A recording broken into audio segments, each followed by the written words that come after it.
ഇന്നത്തെ കറിയുടെ ആവശ്യത്തിനായിട്ടുള്ള 1.25 കിലോ ഇറച്ചി കഴുകി വാരി വെച്ചിട്ടുണ്ട്. ഇനി ഇതിലേക്ക് ഒരു മസാല ഉണ്ടാക്കാം. 3 സവാള അരിഞ്ഞത്, ഒരു തക്കാളി, ഒരു വലിയ കുടം വെളുത്തുള്ളി ചതച്ചത്, ഒരു വലിയ ഇഞ്ചി ചതച്ചത് കൊടുക്കാം. ചട്ടി ചൂടായി വെളിച്ചെണ്ണ ഒഴിച്ചു കൊടുക്കാം. സവാള ഇട്ട് കൊടുക്കാം.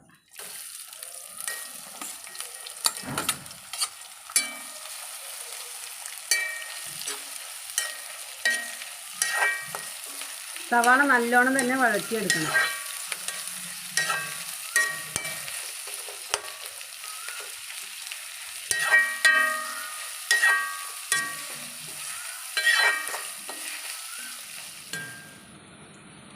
സവാള ഏകദേശമൊക്കെ വാടിയിട്ടുണ്ട്. അതിനകത്തേക്ക് കുറച്ച് വേപ്പില ഇട്ട് കൊടുക്കാം.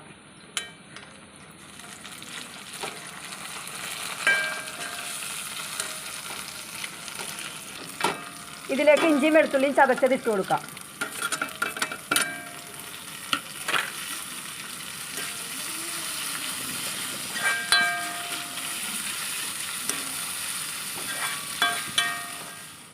നമ്മുടെ ഇഞ്ചിയും വെളുത്തുള്ളിയൊക്കെ വാടിയിട്ടുണ്ട്. ഇനി തക്കാളി ചേർക്കാം.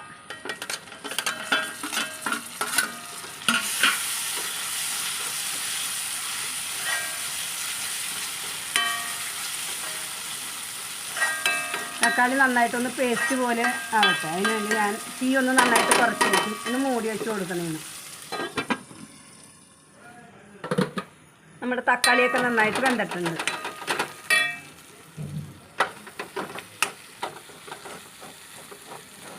ഇനി പൊടികൾ ചേർത്ത് കൊടുക്കാം. മല്ലിപ്പൊടി,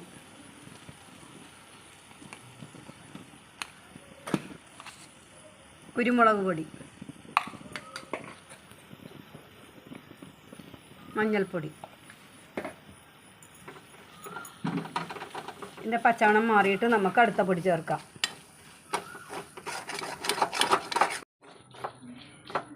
മല്ലിപ്പൊടിയുടെ പച്ചമണമൊക്കെ മാറിയിട്ടുണ്ട്. ഇതിനകത്തേക്ക് മുളക് പൊടി ചേർത്ത് കൊടുക്കാം.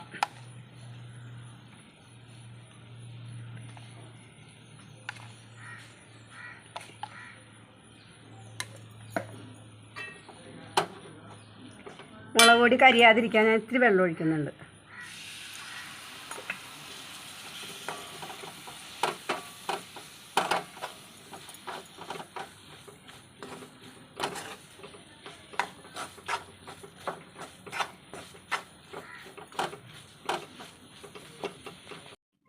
നമുക്കിതിലേക്ക് ഒരു ഇത്തിരി ബീഫ് മസാലയും കൂടി ചേർത്ത് കൊടുക്കാം.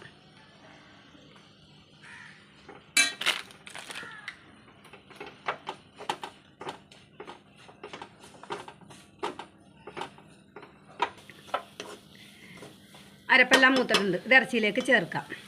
ഇറച്ചിയുടെ വെള്ളമൊക്കെ തുറന്നിട്ടുണ്ട്. ഇത് കുക്കറിലേക്ക് മാറ്റാം.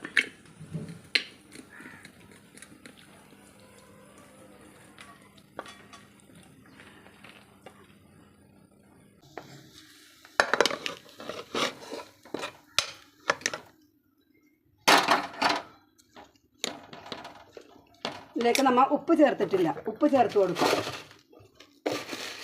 കല്ലുപ്പാണ് ഞാൻ ഇടുന്നത്.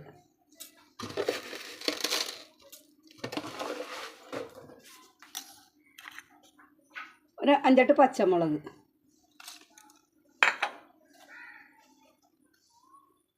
ഗരം മസാല,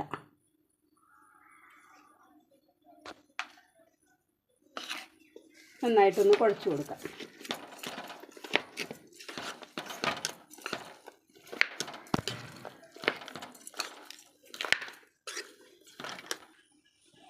അടപ്പത്തോട്ട് വെച്ച് കൊടുക്കാം. ഇതിലേക്ക് 1 കപ്പ് വെള്ളം ചെറിയ കപ്പ് വെള്ളം ഒഴിച്ച് കൊടുക്കുന്നു.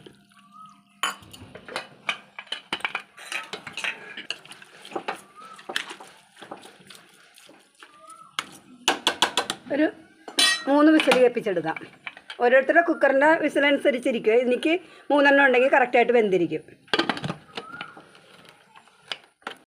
നമ്മുടെ കുക്കറിൻ്റെ എയറെല്ലാം പോയിട്ടുണ്ട്. ഞാൻ തുറന്ന് നോക്കാം.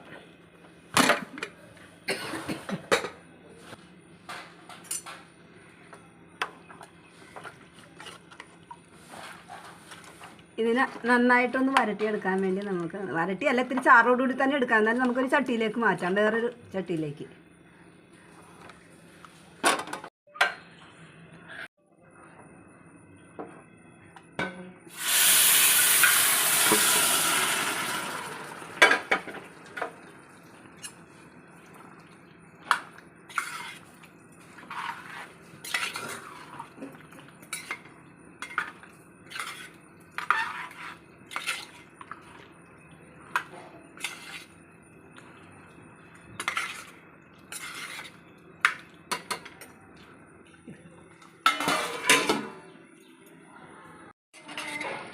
നമ്മുടെ കറിയെല്ലാം തയ്യാറായിട്ടുണ്ട്.